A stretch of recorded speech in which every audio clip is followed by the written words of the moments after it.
Assalamualaikum warahmatullahi wabarakatuh. Pemirsa TV-mu di mana saja Anda berada yang dirahmati Allah. Alhamdulillahirabbil alamin wassalatu wassalamu ala Muhammadin wa ala alihi wa ashabihi ajmain. Syukur alhamdulillah pada kesempatan kali ini kita berjumpa kembali di obrolan sakinah. Pada kesempatan kali ini obrolan sakinah kita akan mengambil tema sabar jadi mudah, syukur jadi indah. Bersama kami pemateri ada Ustadz Asad ya, dan juga Ustadzah Intan ya, akan membersamai kita semuanya selama 60 menit ke depan. Sebelum obrolan kita mulai, terlebih dahulu saya akan menyapa pemateri kita pada kesempatan kali ini. Assalamualaikum Ustadz Asad. Waalaikumsalam warahmatullahi wabarakatuh. Sehat nggih Ustadz nggih? Ya, sehat dan semangat ya bersama obrolan sakinah. Oke. Ustadzah Intan? Ya. Alhamdulillah, barakallah. Sehat juga ya. Tentu bersama obrolan sakinah. Baik pemirsa, kita sering mendengar istilah sabar ya, dan juga syukur ya.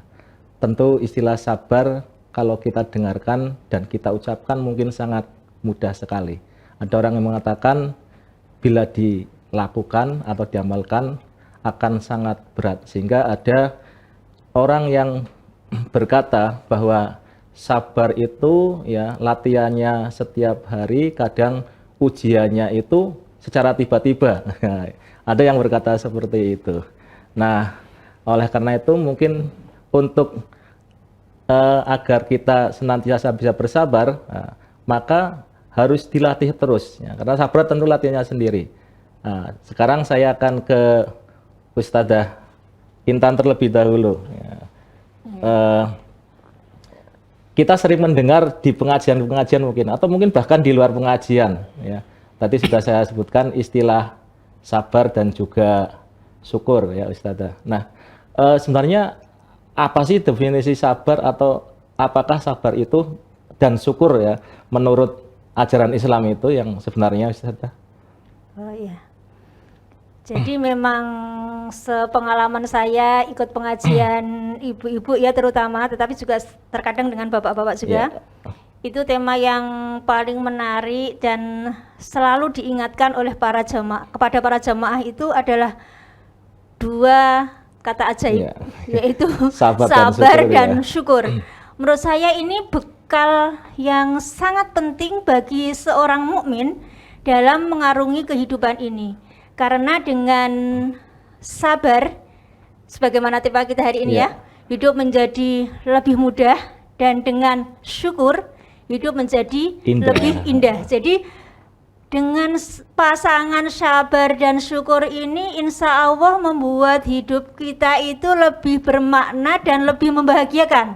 Jadi dalam situasi apapun kita selalu bahagia, meskipun ujian, masalah datang bertubi-tubi, juga banyak nikmat yang kita dapatkan, kita tetap berbesar hati tetapi tidak sombong gitu ya. Jadi dengan sabar kita akan selalu tegar gitu ya. Dengan syukur membuat kita semakin menjadi pribadi yang menyadari bahwa apa yang kita dapatkan itu semua adalah titipan dari Sang Maha Pencipta. Sebagaimana ngendikan Rasulullah bahwa sabar dan syukur ini menjadi ciri penting pribadi seorang mukmin gitu.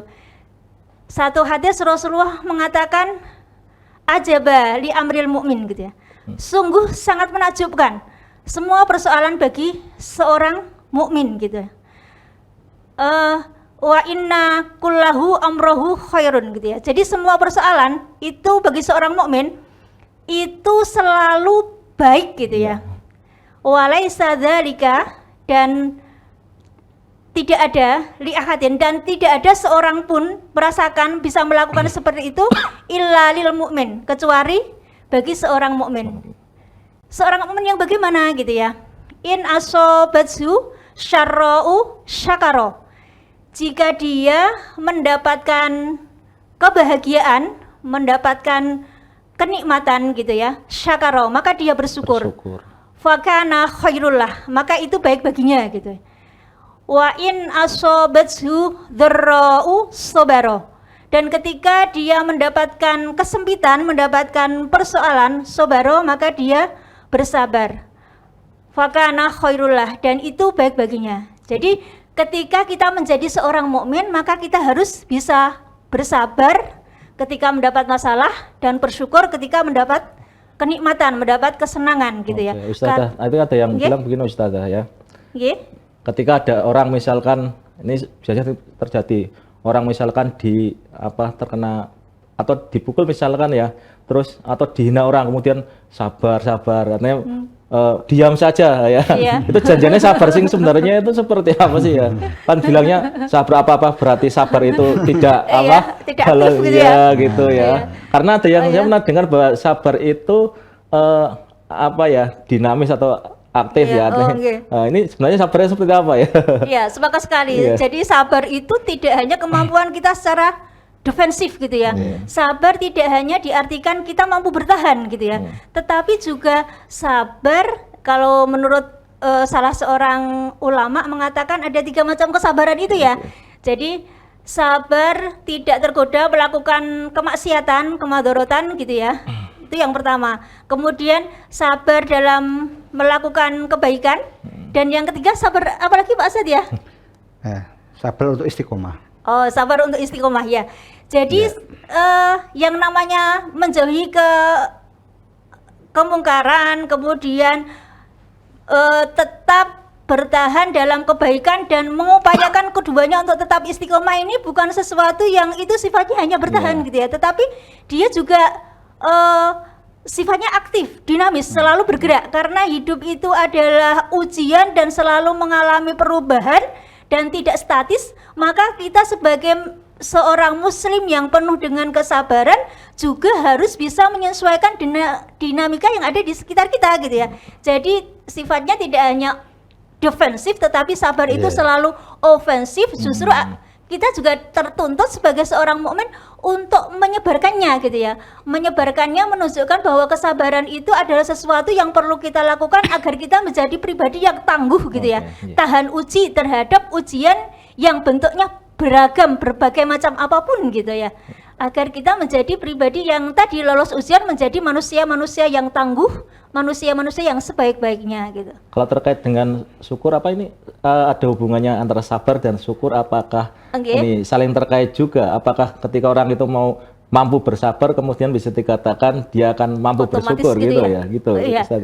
Ya, menurut saya hubungannya sangat erat, sangat erat. Justru di dalam hal ini Allah kepengen menuntunkan kepada manusia bagaimana kita bisa bersikap fleksibel gitu ya. Fleksibel dengan mempunyai sikap yang fleksibel pula gitu ya. Dalam situasi yang sulit ataupun dalam situasi yang mudah, karena hidup itu terus bergerak. Kita hidup tidak hanya selalu di atas, tapi juga sering kali kita hidup di bawah. Dan dengan semua yang kita hadapi ini, insya Allah akan membuat ini ya, fa'inna ma'al usri yusra. Jadi bersama dengan kesulitan itu selalu ada kemudahan. Ini membawa sifat optimisme gitu ya. Dan menurut saya sebenarnya kalau yang namanya musibah, ujian, persoalan itu kan sering kali karena perspektif sudut pandang yang yang berbeda gitu ya. Terkadang yang namanya musibah itu bisa jadi menurut perspektif orang lain itu sebenarnya adalah kenikmatan gitu. Begitu juga sebaliknya. Misalkan kecerdasan gitu ya. Mungkin bagi seseorang itu sesuatu yang perlu disyukuri, tapi bagi orang lain mungkin malah menjadi musibah kalau dia tidak bisa. Saya kira yang perlu dicatat. Tidak bisa memanfaatkan untuk kemaslahatan, untuk kebaikan bersama gitu ya. Justru akan malah mendatangkan musibah yang lebih besar gitu ya. Misalkan kepintaran yang kemudian tidak terkontrol, malah membahayakan orang lain. Iya, malah menimbulkan keserakahan ya, ambisi untuk menguasai orang lain gitu. Apakah bisa jadi mungkin begini, jadi ada ungkapan jadi begini, sesungguhnya semua hal yang dihadapi, yang diberikan Allah itu kan yang terbaik untuk kita. Maka pada dasarnya semua yang diberikan Allah kepada kita, apapun kondisinya itu sesungguhnya harusnya disyukuri. Nah, gitu. Nah, jadi sesuatu yang disyukuri gitu ya, disyukuri. Tetapi kan tidak semua orang mampu untuk melihat sisi baik dari setiap kejadian itu. Ya, jadi ketika orang mampu untuk melihat sisi baik itu, maka yang sisi baik itu harus disyukuri.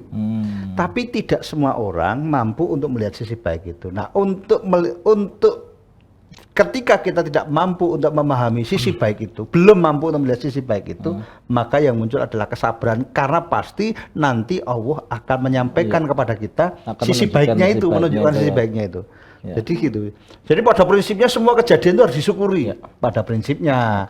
Tapi karena kemudian kita tidak mampu untuk melihat, tidak selalu mampu untuk melihat sisi baik dari setiap kejadian, maka kita perlu bersabar untuk menunggu sehingga Allah memahamkan kepada kita sisi baik yang sesungguhnya ada dalam kejadian itu. Artinya jalan menuju kesyukuran, pertama kita harus bersabar terlebih dahulu. Kita menanamkan kesabaran dalam diri kita, ya tentu dengan bersabar, insya Allah nanti kita akan mampu juga untuk bersyukur. Seperti itu ya? Atau itu bukan tahapan ya? Jadi ini tidak mesti tahapan.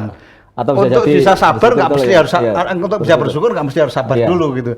Tetapi lihat fenomenanya. Jadi kan tadi yang sampaikan Bu Intan tadi kan di dalam hadis tadi kan ada yang disebut dengan soro'u, yaitu kalau dalam istilah yang umum itu disebut dengan lapang.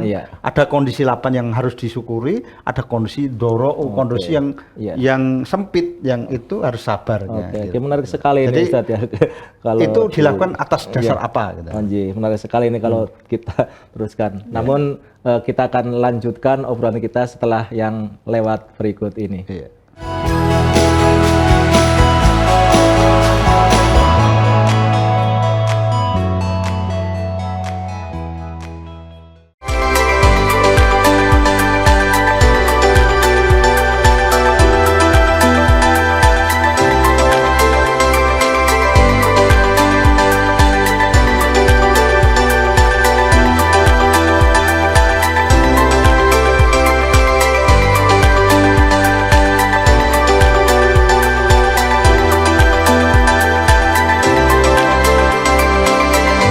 We are UAD.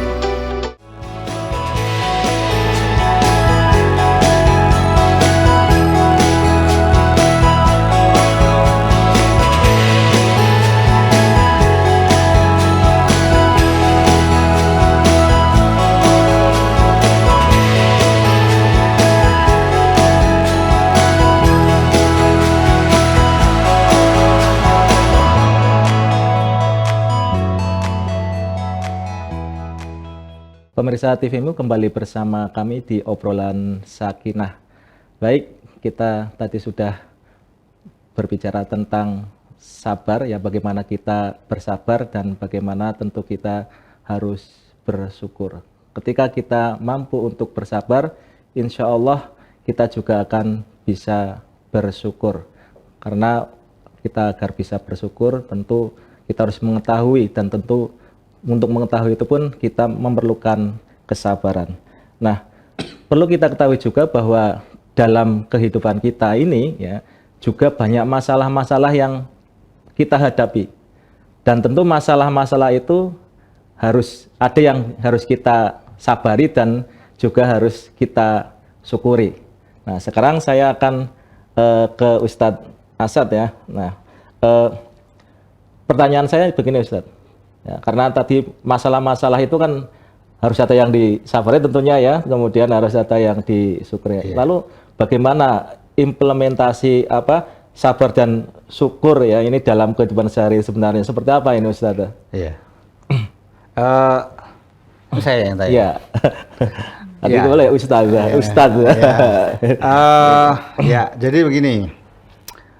Tadi ya disebutkan Bu Intan tadi ya, ada kondisi yang disebut dengan soro itu lapang. Lapang itu ya kalau sekarang saya mengistilahkan sesuai dengan ekspektasi kita, atau bahkan lebih ekspektasi kita. Atau kondisional. Ya. Jadi kondisi di mana kemudian sesuai dengan apa yang kita inginkan, atau bahkan lebih dari apa yang kita inginkan. Gitu. Itu soro lapang gitu. Dan kondisi yang doro itu kondisi yang tidak sesuai dengan ekspektasi kita, tidak sesuai dengan keinginan kita, atau di bawah keinginan kita, ya. Jadi jauh di bawah keinginan kita.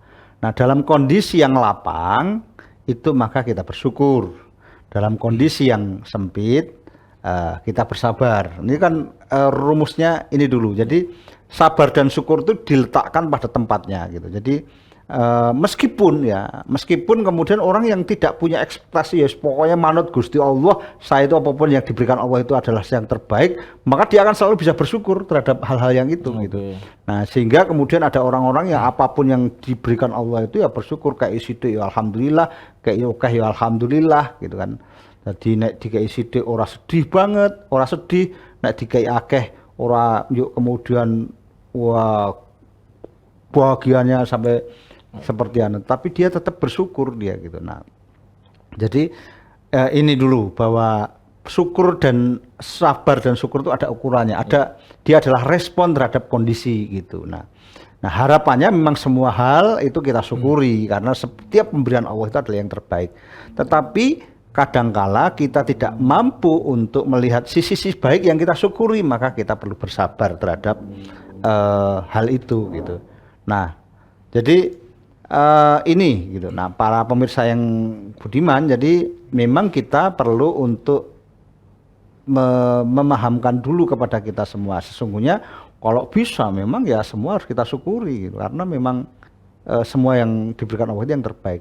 Tetapi kadangkala memang kita tidak mampu untuk melihat yang bisa kita syukuri itu mana yang sisi baik dari kejadian itu, maka ya kita bersabar. Nah, intinya adalah kita butuh, kalau yang istilah saya gunakan adalah manajemen sabar dan syukur itu, bahwa respon kita terhadap kejadian-kejadian itu harus kita manage demikian rupa. Manajemen diri itu adalah bagian dari kemampuan kita untuk mengelola diri kita sehingga kita bisa kapan bersabar dan kapan bersyukur itu secara tepat, yaitu adalah ketika kita selalu berusaha untuk melihat sisi baik dalam setiap peristiwa itu sehingga kita bisa bersyukur atas semua sisi baik yang diberikan Allah itu. Toh kalau kemudian kita belum bisa untuk melihat sisi baik dalam setiap kejadian itu, kita bersabar. Pasti nanti sampai titik tertentu kita akan diberitahu oleh Allah, ini loh sisi baik dalam kejadian yang kamu alami gitu. Ya, kadangkala kita kehilangan sandal, kehilangan motor atau kehilangan apapun yang mungkin memang bisa jadi itu kemudian kembali diambil kembali oleh Allah karena memang itu semua adalah milik Allah. Nah, kadang-kadang kita sedih karena kemudian kita kehilangan itu. Tapi kalau kita menyadari itu semua, pasti apapun kejadian yang diberikan Allah itu adalah ada manfaatnya gitu. Tapi gini Ustadz ya, kalau kita lihat mungkin dalam kehidupan sehari-hari kita, ada orang mungkin bisa dikatakan orang tersebut dikatakan memiliki kesabaran dan kesyukuran, sehingga dengan memiliki kesyukuran itu apapun tadi disebutkan ya, dikai oponya nompo dan sebagainya. Ya, itu harusnya bersyukur, tapi kan ternyata kan tidak semua itu. Maka tapi kadang yang seperti itu, ini orang lain juga memandang ya, kayak nompo syukur, tapi kayaknya kok yang seperti itu seperti apa ya, kurang semangatnya kurang gitu itu menurut jadi karena dia tidak istiqomah gitu. Jadi prinsipnya itu kan prinsip yang dijalani seorang mukmin itu adalah dia beramal baik, dia beramal soleh. Nah, ketika dia beramal soleh, maka kemudian pasti gitu ya, setiap amal soleh yang dilakukan dengan iman. Jadi kalau kita beranjak dari surat Al-Asr itu ya, surat Al-Asr itu kan orang yang tidak merugi dalam hidupnya, jelas kan ya, orang yang tidak merugi dalam hidupnya itu ada 3. 1, beriman. 2, beramal soleh. 3, saling nasihat menasihati untuk menetapi kebenaran. Dan saling nasihat menasihati untuk menetapi kesabaran. Jadi 3 hal ini membuat orang tidak akan merugi. Nah, sehingga kalau dia sudah yakin tidak akan merugi, maka dia akan yakin bahwa kemudian setiap dia beramal soleh, yang jadi masalah kan nggak mau amal soleh, gimana kemudian dia bisa optimis, dia akan maju, dia akan mendapatkan kebaikan. Jadi prinsipnya ya dia punya iman ya, yaitu prinsip kebenaran bahwa apapun yang dijalani itu apapun amal soleh yang dilakukan itu akan berakibat baik pada dia. Itu prinsip iman. Kemudian amal soleh harus dilakukan. Ya, jangan mengawang-awang, pokoknya kalau sudah iman maka kemudian dia akan selamat. Nggak pernah amal soleh kok ngaku iman, karena pembuktian dari amal iman itu adalah amal soleh. Jadi dia melakukan amal soleh itu. Nah, maka dia akan terus maju di dalam ketika beramal soleh itu, maka dia menghadapi yang disebut dengan situasi, kondisi yang disebut dengan sara'u wa dhara'u tadi, kondisi lapang dan sempit itu. Nah, kondisi yang lapang dan sempit itu membuat orang sering lupa. Nek dikai rezeki akeh lali karo Gusti Allah, dikai musibah baru eling. Neng masjid nek lagi punya masalah, nek wis lagi rezekine jembar lali nang masjid gitu. Nah, jadi ada itu sifat-sifat manusia yang seperti katanya itu. laporan. Tapi insya Allah 3 orang ini nggak ada yang begitu ya. Gitu. Kalau ada ya paling itu lagi alpa gitu. Ya, jadi amal soleh. Ya, kemudian manusia itu tempat orang yang kemungkinan bisa melakukan kesalahan. Karena orang itu memiliki sifat alpa dan lupa, ya, tempatnya salah dan khilaf, maka perlu untuk melakukan saling nasihat menasihati. Ini kata-katanya saling nasihat menasihati ya. Sehingga jangan sampai kemudian ada orang yang senangnya cuma menasihati, nggak mau dinasihati. Itu ya dumeh ustad, nggak mau dinasihati. Aku ustad kok, nggak mungkin salah. Sing jamin kue salah tahu salah sopo kan gitu. Semua orang punya potensi untuk salah, ya. Dan kalau jangan juga maunya cuma dinasihati saja, nggak mau menasihati. Ada orang salah nggak mau menasihati, ya sehingga kemudian ada orang naik motor nggak ada di persimpangan kereta api, nggak ada pembatasnya. Wah, dia ada kereta api lewat, dia nggak mau memberitahu. Wah, orangnya ketabrak, dia ikut dosa. Dia seharusnya memberitahu gitu. Jadi orang itu harus sifatnya saling nasihat. Orang yang tidak rugi itu dia beriman, dia punya prinsip iman, dia beramal soleh, dan dia mau saling nasihat menasihati itu. Nah, dengan begitu kesabaran dan kesyukuran itu memiliki arti untuk menjadikan orang itu tidak rugi. Tidak pernah rugi orang yang sabar dan syukur dalam konteks 3 hal tadi itu. Gitu Mas Rudi. Oke, jadi kalau kita lihat implementasi sabar dalam kehidupan sehari-hari, apakah ada batasan-batasan untuk bersabar Ustadz nih? Kalau kita sering dengar, wah sabaran sih. Sabar itu respon awal ya. Jadi sabar itu adalah respon awal. Nggak bisa dikesan wah tadi saya agak khilaf, enggak. Maka itu tadi yang disebutkan Mas Rudi tadi, tadi benar bahwa ujiannya setiap hari, latihannya setiap hari, ujiannya mendadak gitu. Jadi, nah jangan sampai kita ketika diuji itu tiba-tiba kemudian justru lupa bahwa sesungguhnya Allah pasti memberikan yang terbaik dalam kejadian yang menarik sekali Ustadz ya. Baik, pemirsa TV-mu, obrolan akan kita lanjutkan setelah yang lewat berikut ini.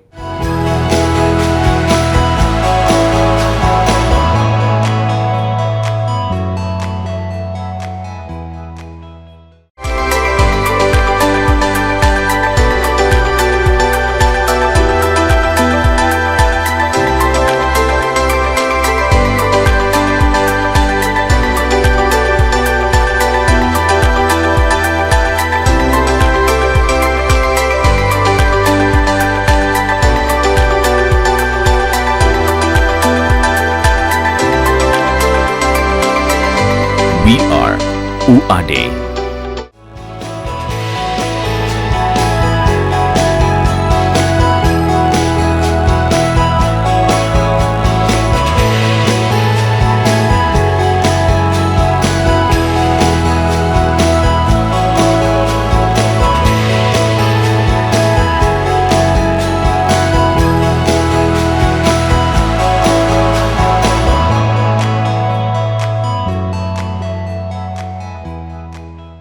Pemirsa TV-mu, kembali lagi bersama obrolan Sakinah. Baik, Ustadz Asad, ya tadi sudah disebutkan bahwa tadi saya sebutkan kan kalau sabar tentu tidak ada batasan-batasannya, tidak terbatas mungkin ya, atau mungkin nanti bisa dijelaskan kembali. Nah, namun sebelumnya ini ke Ustadz kita ini bisa sambung Ustadz Asad ya. Ini bagaimana mengkondisikan kita ya, mengkondisikan diri kita agar terus dalam kondisi sabar dan syukur. Karena mungkin masing-masing orang kan berbeda-beda ya, sama halnya dengan ketakwaan juga kadang ya manusia kan ada lupanya juga ya. Bagaimana Ustadzah ini untuk mengkondisikan agar tetap dalam kondisi sabar dan syukur? Iya. Jadi kalau kita ingin supaya dalam situasi apapun kita bisa bersabar dan bersyukur, menurut saya Jadi kita kembali kepada konsep innalillahi wa inna ilaihi rajiun gitu ya. Bahwa saya adalah milik Allah dan hanya kepada Dialah kami akan kembali gitu ya. Dengan ini maka dalam situasi apapun, apa yang kita punya itu selalu kita syukuri, dan apa yang mungkin nanti suatu saat akan hilang dari diri kita tetap selalu bersabar. Sebagaimana dipesankan Allah di surat Al-Baqarah ayat 155 ya. Yang lanabluwannakum bisyai'im minal khaufi wal ju'i wa naqsim minal amwali wal anfusi was samarat wa basyiris shabirin gitu ya. Meskipun sepertinya ketika mendengar kata-kata sabar menghadapi musibah gitu ya, kita tetap akan selalu ingat bahwa wa basyiris shabirin gitu ya. Mungkin kita suatu saat akan sisi baiknya tadi ya. Iya, betul, sisi baiknya, dan kita yakin bahwa Allah itu akan menggantinya dengan yang lebih baik. Makanya kemudian di ujung ayat tersebut Allah ngendikan wa basyiris shabirin, dan Allah akan membahagiakan orang-orang yang bersabar begitu ya. Meskipun kehilangan harta benda, insya Allah akan diganti dengan yang lebih baik kalau kita bersabar. Dan kebahagiaan itu bukan karena lahir dari rasa syukur, tapi justru sebaiknya gitu ya. Dengan bersyukur, insya Allah hidup kita akan menjadi bahagia gitu ya. Jadi syukur itu adalah sebenarnya apa ya, rasa terima kasih seorang hamba kepada pemberinya yang sejati gitu ya, yaitu kepada Allah. Nah, ketika Allah akan mengambil, tentunya Allah tadi berprasangka baik, Allah akan menggantinya dengan yang lebih baik, yang lebih membahagiakan, yang lebih bermanfaat gitu. Termasuk ketika kita kehilangan harta, wadal bisyai'im minal khaufi, dan juga ketika kita merasa khawatir, walsu'i, dan ketika kita dicoba dengan kelaparan misalkan ya, itu adalah sesuatu pemberian takdir Allah yang di dalamnya insya Allah ada hikmah ya, hikmah yang bisa kita tangkap agar kemudian di kemudian hari kita menjadi lebih siap gitu ya, lebih siap menghadapi kesulitan yang lebih besar gitu ya. Nah, dengan optimisme bahwa ini adalah ujian dari Allah dan insya Allah ini adalah yang terbaik dan Allah akan selalu membersamai kita, insya Allah rasa sabar dan syukur itu tetap akan melekat di dalam diri kita. Jadi konsep apa ya, selalu merasa bersama dengan Allah gitu ya, tidak pernah ditinggalkan oleh Allah gitu ya. Saya ingat betul pesan Rasulullah kepada Abu Bakar ketika di Gua Hira gitu tadi ya, la tahzan innallaha ma'ana. Jadi janganlah engkau takut sahabatku, janganlah engkau khawatir sahabatku, karena sesungguhnya Allah itu selalu bersama dengan kita gitu ya. Jadi sebenarnya menjadi seorang mukmin itu adalah menjadi seorang pribadi yang selalu bersyukur dan berbahagia gitu ya, karena rasa khawatir itu akan tidak ada ketika kita ingat bahwa kita selalu bersama dengan Allah. Jadi dalam surat Ali Imran ya, ayat 130 yang ini, wala tahinu wala tahzanu wa antumul a'launa in kuntum mu'minin. Jadi janganlah engkau merasa lemah gitu ya, wala tahinu wala tahzanu, dan janganlah engkau merasa cemas, merasa takut gitu ya, wa antumul a'launa, karena engkau semua, kalian semua itu sudah mengikrarkan dirimu seorang mukmin gitu ya, in kuntum mu'minin, dan engkau ketika menjadi seorang mukmin engkau beriman bahwa semua itu dari Allah dan semuanya akan kembali kepada Allah. Nah, berarti ketika ada tadi persoalan yang bersifat syara'u gitu ya, yang bersifat lapang sesuai dengan harapan kita gitu, yang dan ad-dharra'u yang tidak sesuai dengan harapan kita tetap bisa bersikap yang optimis bahwa semuanya dari Allah dan semuanya insya Allah mengandung hikmah, mengandung kebaikan, mengandung kemanfaatan begitu. Terkadang kita kalau melihat orang lain ya, ini orang lain kelihatannya, atau orang yang kehilangan tadi disebutkan, misalnya kehilangan mobil, terus dia biar mobil insya Allah nanti yo entok meneh gitu. Kayaknya penak banget lah nek nonton orang lain.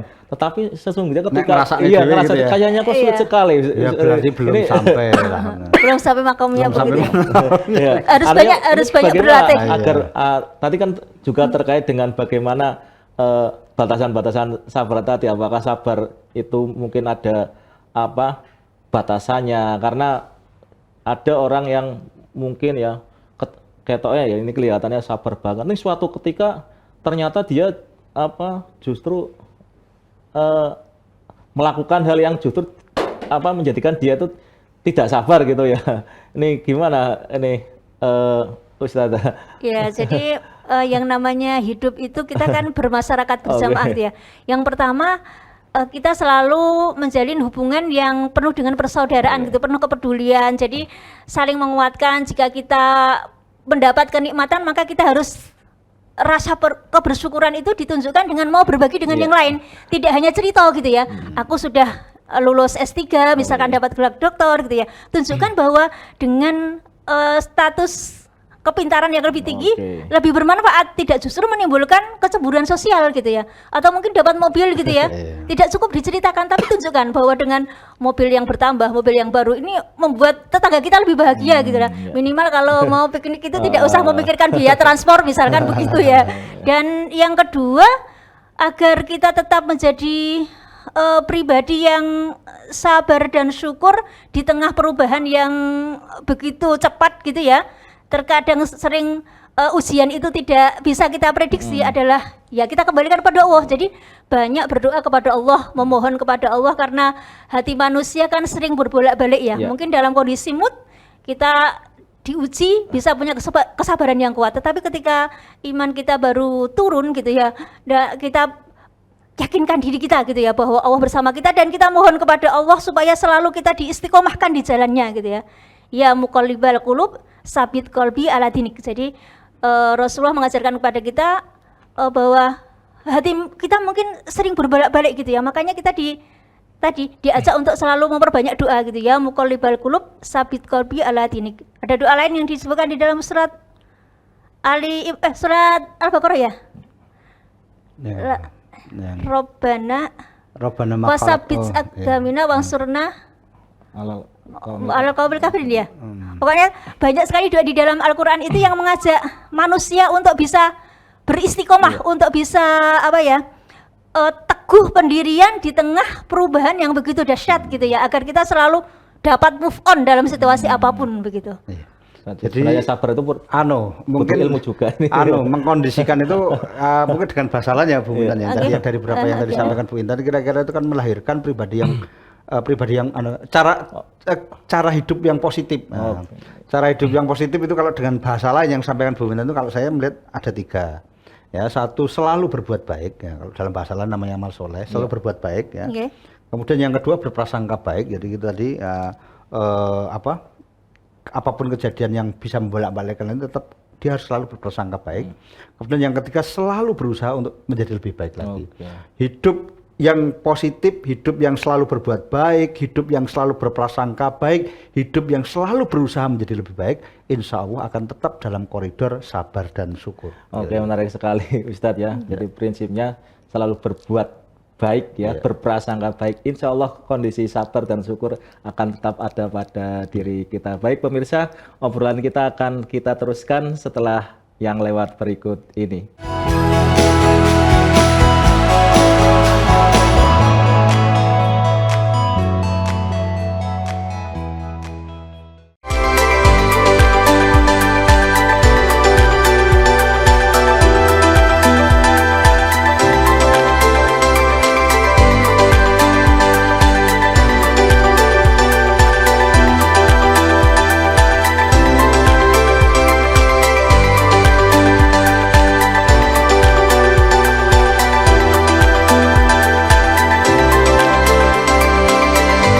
We are UAD.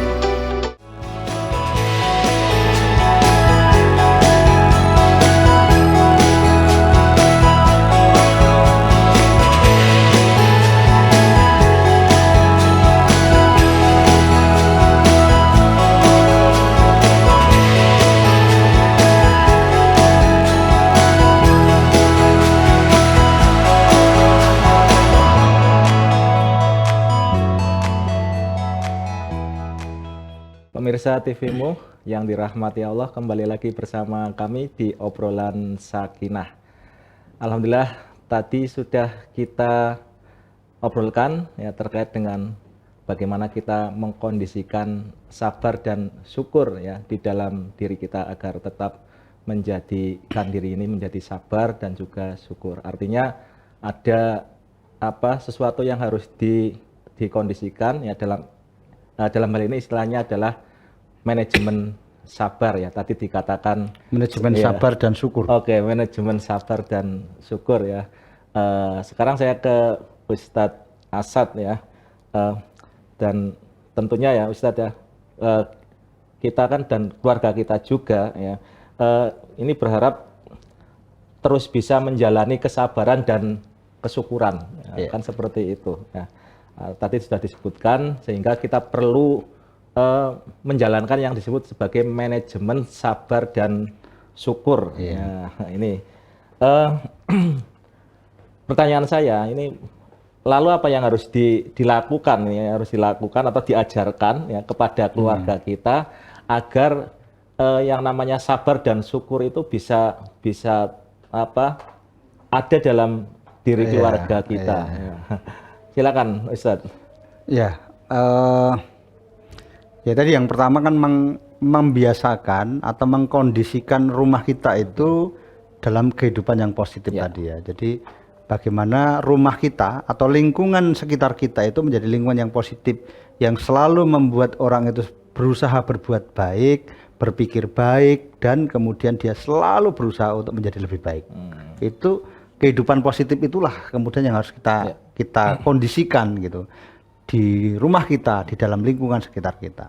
Nah, kemudian yang kedua, menanamkan itu tadi, bahwa menanamkan bahwa setiap apapun yang terjadi itu sesungguhnya pasti ada peran Allah. Nah, apapun kondisi itu yang terjadi, yang menimpa seseorang, pasti Allah tahu gitu. Karena jangankan kejadian yang menimpa manusia, kejadian bahwa daun-daun yang rontok saja itu Allah tahu gitu kan, gitu. Maka sehingga kita menanamkan kepada anak kita bahwa apapun kejadian yang menimpa kita itu senantiasa ada sisi baiknya gitu. Ya, sebagaimana ciri ulil albab ya di dalam Al-Qur'an itu salah satu doanya adalah Rabbana ma khalaqta hadza batila. Ya Tuhanku, sesungguhnya tidak ada yang sia-sia dari apa yang Engkau ciptakan. Nah, maka pendidikan yang kedua selain mengkondisikan rumah kita menjadi lingkungan yang mengajarkan atau membentuk sikap yang positif, yang kehidupan yang penuh, yang kehidupan yang positif. Yang kedua adalah menanamkan kepada anak-anak kita bahwa setiap kejadian yang terjadi itu pasti ada peran Allah dan pasti ada sisi baiknya. Nah, sehingga kita mengajarkan kalau kita belum memahami sisi baik dari kejadian itu, sabarlah, wabasiri sobirin, dan berikanlah kabar gembira kepada orang yang sabar. Alladzina idza asobathum musibah qalu inna lillahi wa inna ilaihi raji'un. Berikanlah kabar gembira kepada orang yang sabar, yaitu orang-orang yang apabila mereka tertimpa musibah, sesuatu yang mengancam, sesuatu yang tidak sesuai dengan atau yang sesuatu yang mengganggu keseimbangan,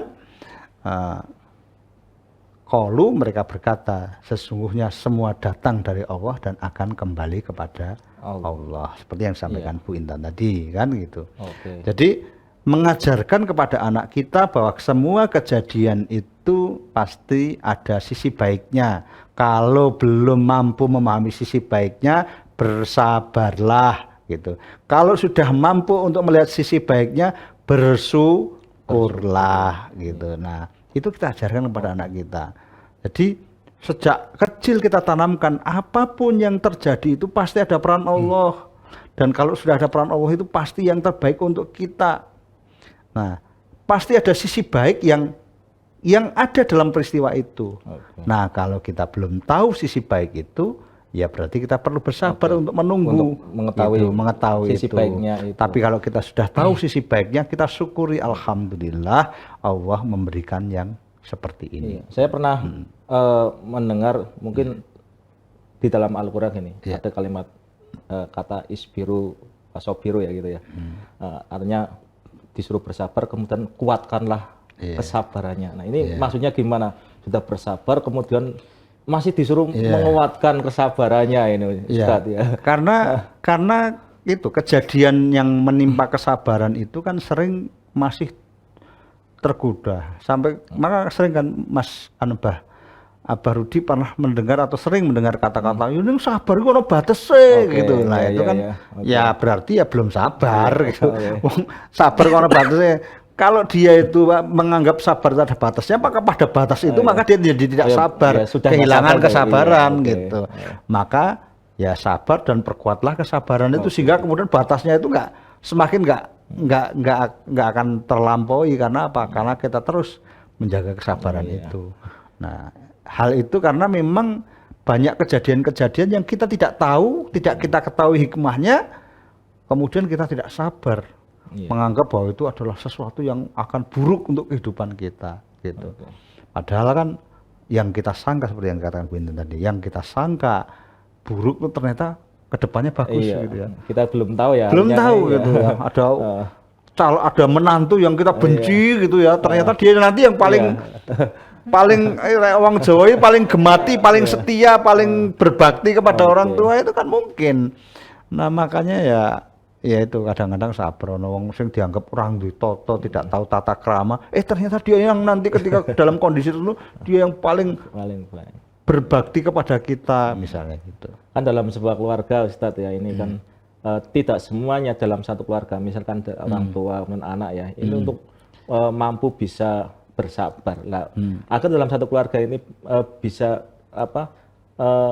mampu untuk bersabar. Mungkin penanamannya itu seperti kadang kita sebagai orang tua sudah menghadapi sabar, kemudian masih ada yang ini nggak bisa bersabar ini ya. Makanya tadi kan ya, jadi menanamkan pentingnya bahwa sejak dini itu menanamkan bahwa setiap peristiwa apapun itu pasti ada peran Allah.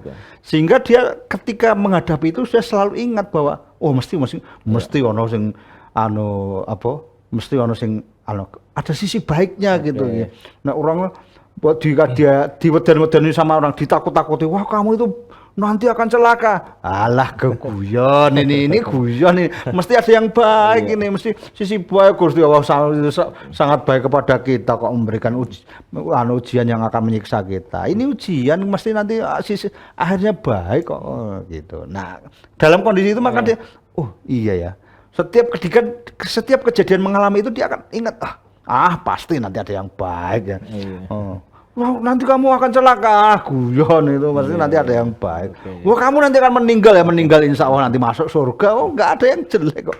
Gitu. Tadi yang sebutnya. Ada dalam kondisi cara memahamkan kepada mungkin anak kita atau mungkin keluarga kita yang lain agar mampu memahami tadi ya. Itu maka kemudian yang baik tadi itu kemudian yang ketiga sebenarnya tadi yang pertama tadi mengkondisikan rumah dalam kondisi kehidupan positif, yang kedua mengajarkan pada anak tentang bahwa setiap peristiwa itu selalu ada peran Allah sehingga kemudian pasti ada sisi baiknya atau itu adalah pasti yang peristiwa yang terbaik, dan yang ketiga itu adalah membiasakan kita berdialog atau dialogis dalam kehidupan kita. Kenapa dialogis itu? Agar anak kemudian berpikirnya jernih melihat itu, tidak reaksioner gitu. Karena peristiwa orang gagal sabar gitu atau gagal sabar ini bukan gagal ginjal tapi gagal sabar. Gagal sabar itu karena dia reaksioner. Setiap peristiwa direaksi dengan hal-hal yang berlebihan. Tapi kalau dia menggunakan nalar yang jernih dengan kebiasaan dialogis yang kita tanamkan, maka dia bisa menelaah seberapa ukuran reaksi yang harus saya dan dia akan berpikir terus apa solusinya, bagaimana seharusnya saya bertindak. Kira-kira begitu. Menarik sekali Ustadz ya kalau kita berbicara tentang sabar dan syukur, tapi ternyata waktu jualan yang membatasi kita, nanti kita bisa obrolkan di waktu yang lain juga, mudah-mudahan akan lebih menarik lagi. Baik pemirsa, sebelum acara bulan kita tutup, saya ingin closing statement dulu dari Bu Ustadzah, Ustadzah Intan dulu, monggo. Ya, Jadi betapa pentingnya sabar dan syukur itu, saya hanya mengingatkan saya dan para pemirsa sekalian, dalam surat Ibrahim ayat 7 disebutkan Allah, wa itta'adzana rabbuka la in syakartum la azidannakum wa la in kafartum inna adzabi lasyadid. Jadi kunci kebahagiaan kita adalah sebenarnya rasa syukur kita kepada Allah. La in syakartum, dan jika kalian semua bersyukur gitulah, la azidannakum, maka benar-benar akan aku tambahkan nikmat itu kepada kalian. Wala in kafartum inna adzabi lasyadid, dan jika kalian tidak bersyukur, kufur nikmat gitu ya, inna adzabi lasyadid, ingatlah sesungguhnya siksaku sangat pedih. Jadi dengan bersyukur insya Allah hidup kita lebih mudah, lebih berbahagia, lebih berlimpah nikmat dan barokah dari Allah. Insya Allah. Dengan selalu bersyukur, insya Allah kita akan ditambahkan nikmatnya gitu. Monggo Ustadz. Ya, saya itu. Jadi dengan sabar hidup menjadi mudah. Ya. Dengan syukur hidup menjadi indah. Karena kalau kita sabar, maka kita akan mampu untuk membaca potensi-potensi diri kita, ya, sehingga mana yang belum terlihat akan terlihat, mana yang disebut dengan sisi baik akan terlihat. Nah, kalau kita tidak sabar, maka kita gagal untuk memahami kondisi yang terjadi, sehingga kita gagal untuk bereaksi secara tepat. Kemudian kalau kita bersyukur, maka Allah akan menambah nikmatnya. Maka yang muncul adalah dalam setiap hal itu adalah keindahan, karena ternyata dalam semua hal itu semua patut disyukuri gitu. Dalam setiap peristiwa yang ditemui patut disyukuri, maka hidup menjadi indah. Kalau orang tidak gagal bersyukur, maka hidupnya menjadi tidak indah. Semua menjadi kelihatan menjadi susah, buruk, gitu. Susah, tidak menyenangkan gitu. Nah, saya kira itu. Jadi sabar membuat hidup jadi mudah, syukur membuat hidup menjadi indah. Ya. Terima kasih Ustadz, terima kasih Ustadzah, ya menarik sekali dan luar biasa closing statementnya. Baik pemirsa TV-mu, demikian tadi obrolan sakinah kita pada kesempatan kali ini dengan tema sabar jadi mudah dan syukur jadi indah. Mudah-mudahan apa yang kita obrolkan pada kesempatan kali ini insya Allah akan menjadi solusi dalam kehidupan kita sehari-hari dan insya Allah bisa kita amalkan bersama-sama. Akhirnya saya Abah Rudi dan juga Ustadz Asad dan Ustadzah Intan undur diri. Apabila ada kekhilafan mohon dimaafkan. Akhirul kalam, wassalamualaikum warahmatullahi wabarakatuh.